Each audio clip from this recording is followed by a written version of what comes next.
Hi all.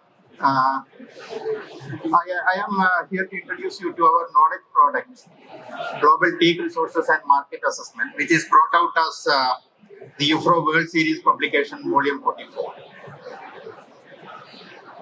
Now, what's so important about teak?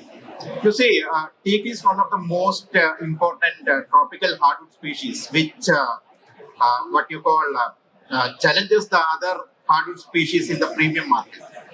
Now, if we look at the natural distribution of teak, it is naturally distributed only in 4 countries: India, Myanmar, Laos, and Thailand. But due to its high potential as a high timber species, now it is cultivated in nearly 80 countries across the globe. So, realizing the potential of this teak as a very valuable timber species, the Food and Agriculture Organization of the United Nations established the TEAKNET as back as 1995. And at present, it is headquartered at Kerala Forest Research Institute. So, it's an international information network which caters to the different aspects of teak.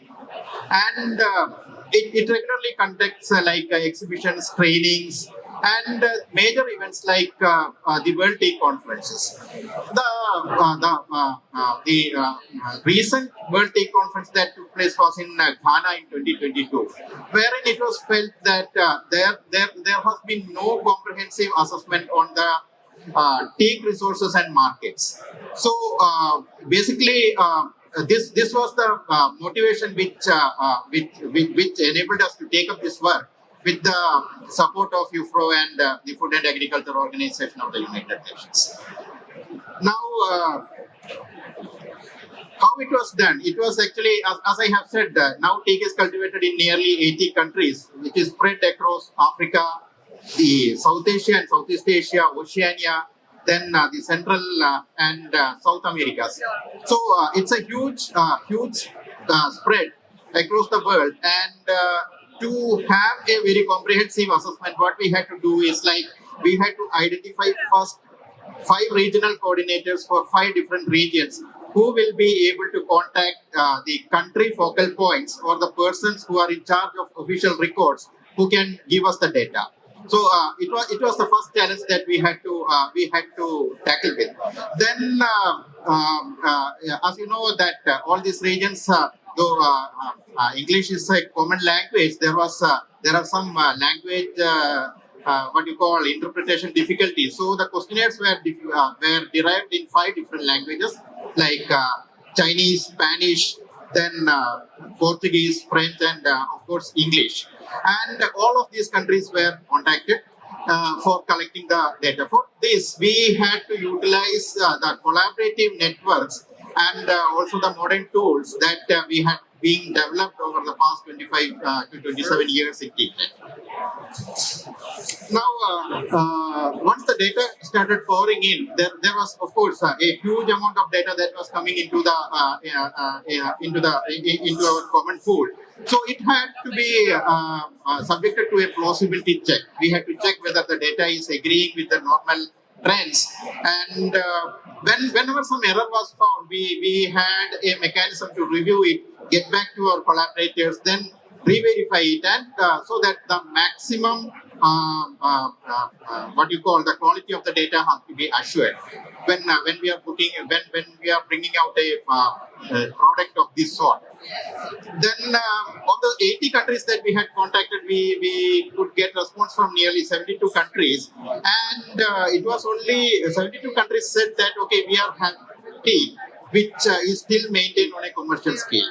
And of these, only 52% sent back the questionnaire that we had given to them. So for the remaining, what we did was we had to depend on the grey literature or desktop studies, so that we had extracted the data and used that to have this global assessment. Now, if we have a brief look on what were the outcomes, we can see that the area of natural and planted teak has increased over the years. And what was the increase? We did an analysis from 2010 to 2022, what has happened. We found that the area of the natural forest has increased by something around 2 million hectares. That is, at present, the area is 30 million hectares. In 2010, it was something around 2 million hectares. This is increasingly because there has been lot of conservation activities going on in protecting the natural forest in the 4 countries: India, Myanmar, Laos, PDR, and Thailand. So there is a complete ban on logging from the natural forest, and mostly the market now depend on the planted forest. Accordingly, the planted forest also, when we look at the data on the planted forest, we found that there was an increase of something around 0.5 million hectares. That is, now at present the area is something around 2 million hectares. If we look at a country-wise analysis, we found that 97% of the natural and planted forest at present is in what you call in Asia. It is distributed in Asia. The other heavyweights are Africa and South America. Now, when we looked at the markets and trade, some interesting trends came. Teak is traded in 2 forms, majorly traded in 2 forms. One is the roundwood, and the other one is the sawn timber. So, if we look at the trade in round timber, it was found that 97% of whatever is produced worldwide is absorbed by the Indian market. So, wherever teak is produced, 97% gets imported to India, and the remaining 3%, 2.5% nearly goes to China and 0.5% to Vietnam.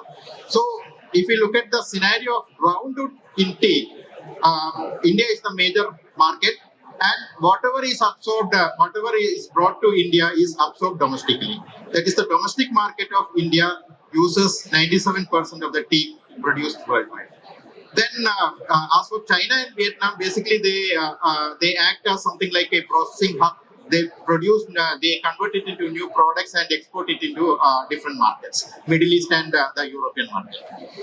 Then, for the sawn timber, now most of the teak producing countries are having laws which actually encourage the export of sawn timber, because it is like generating local employment in their respective countries. Instead of exporting the round timber, they are now increasingly going towards the sawn timber. So sawn timber is being exported throughout the world, and some important interesting facts came from this study. That is, 2 emerging teak processors of sawn timber are Singapore and Netherlands, which do not have any planted or natural forest. The 2 sawn timber processing hubs are, one is in Netherlands and the other one is Singapore. That was an interesting fact that came through this study. Now, traditionally, and when we did that perspective analysis, we found that traditionally what has been happening is like teak was looked upon as only for its timber and livelihood options. But now there is an increasing awareness that people think that, okay, it's not just the timber, but it has other multiple values.